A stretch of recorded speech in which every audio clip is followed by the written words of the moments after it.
Bonjour, aujourd'hui dans ce deuxième épisode vidéo de Ça a l'air nul, je vous propose de délaisser la zone de confort que constitue le bon goût certain de la civilisation occidentale des années 10 pour nous replonger dans l'âge d'or des directs ou vidéos de l'animation japonaise des années 90.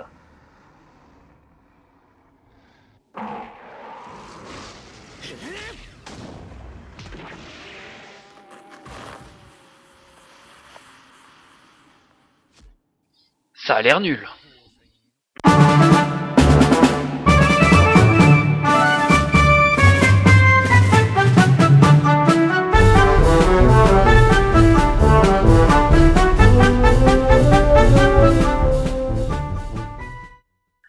Kakugo no Susume, qu'on désignera par commodité tout au long de cette chronique par son nom international stupide d'Apocalypse Zero, est un animé en 2 épisodes, sorti il y a une vingtaine d'années et qui a acquis un statut semi-culte dans les internets en se traînant la réputation d'être une des œuvres les plus laides, les plus absurdes et les plus crétines de toutes les années 90. Et Dieu sait qu'il y avait de la concurrence. Cette période est probablement moins riche en grosses croûtes que la période 2000-2005 où la Japanime pondait bouse sur bouse. Mais par contre, qu'est-ce que les shows de cette époque peuvent avoir vieilli ? Qu'est-ce que le style Devilman, DBZ, Slayer, Tenchi Muyo peut être ancré dans une époque qui commence vraiment à sentir la poussière ? Alors quand on prend un show qui était déjà particulièrement fauché et daté à son époque, comment ne pas ressentir d'emblée une forme de gros malaise ? Apocalypse Zero est tiré d'un manga totalement obscur de Takayuki Yamaguchi, c'est lui, un dessinateur notoirement connu pour l'ultra-violence et le mauvais goût extrême de ses travaux, et pour avoir dessiné le pantalon de Kazuya dans Tekken 6. Bah que voulez-vous, faut bien payer ses factures. Mais tout ça ne nous dit pas de quoi ça parle.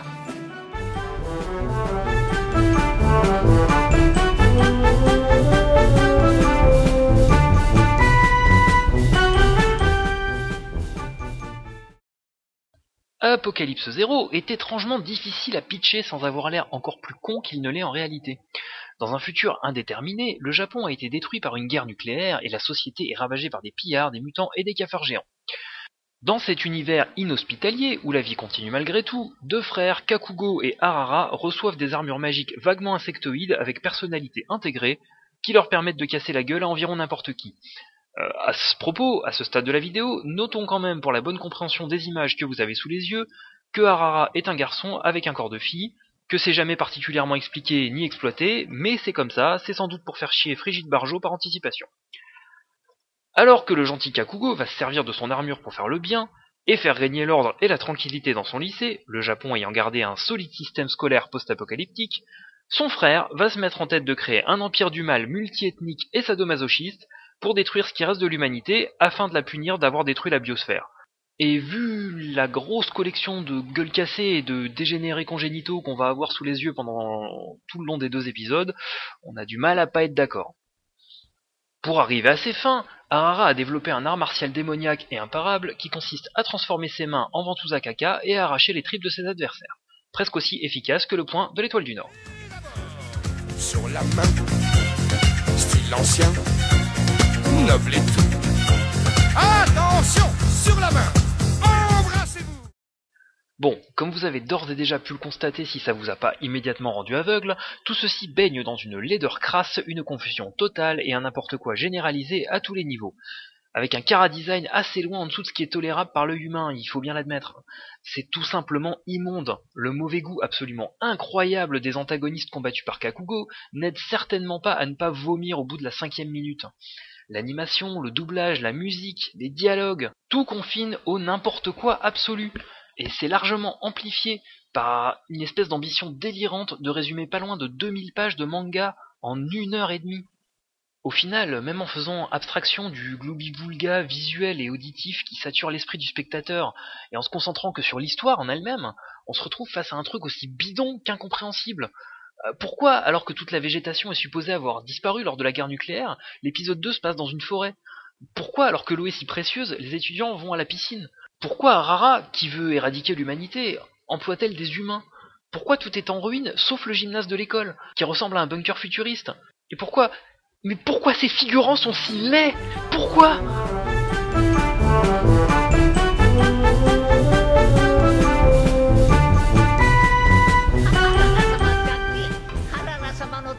事なら喜んで、今度はどこのドイツを？頼もしいぞ、英吉。C'est chaud. Vraiment, c'est chaud. Si je devais sauver quoi que ce soit dans Apocalypse Zero, ce serait même pas le fait que ce soit un gros nanar ou que ça ait une plus-value quelconque à être regardé dans une soirée avec des amis ou avec beaucoup trop d'alcool.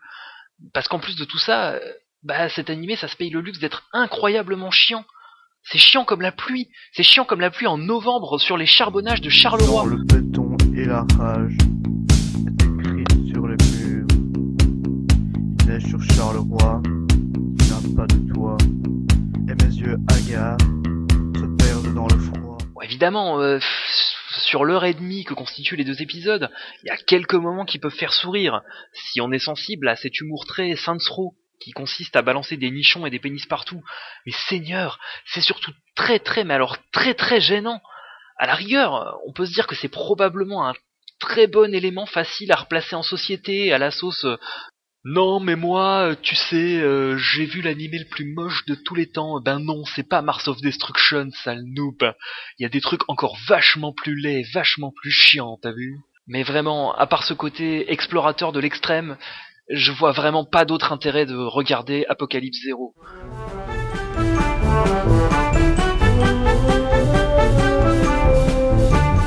Soyons clairs, dans ma vie, j'ai regardé beaucoup de trucs que j'aurais un mal fou à assumer devant des gens que je connais pas, voire même devant des gens que je connais, voire même devant des gens de ma famille, voire même devant des gens avec qui je suis marié. Mais peu de choses s'approchent d'aussi près de l'énorme squelette dans mon placard culturel que constitue Apocalypse Zero. Apocalypse Zero, c'est sale à tellement de niveaux. Cet animé se contente pas d'être laid, stupide et insupportable, il est aussi répugnant. Absolument répugnant. Chaque plan est plus moche, plus dégueulasse et plus inutilement gore que le précédent. Et c'est pas du gore esthétique, c'est pas du gore fun, c'est pas du gore au service d'un quelconque but scénaristique, c'est juste dégueu. C'est dégueu comme de la confiture de cafard étalée sur un clochard mort dans ton lit. C'est des pénis, du vomi, du sexe entre des monstres et des mutants, des bisous qui t'arrachent le visage, des nichons dégoulinants de pu pendant 1 heure et demie. Il y a même du slut-shaming gratuit. Il y a des cadavres qui se font vomir par des grosses femmes obèses.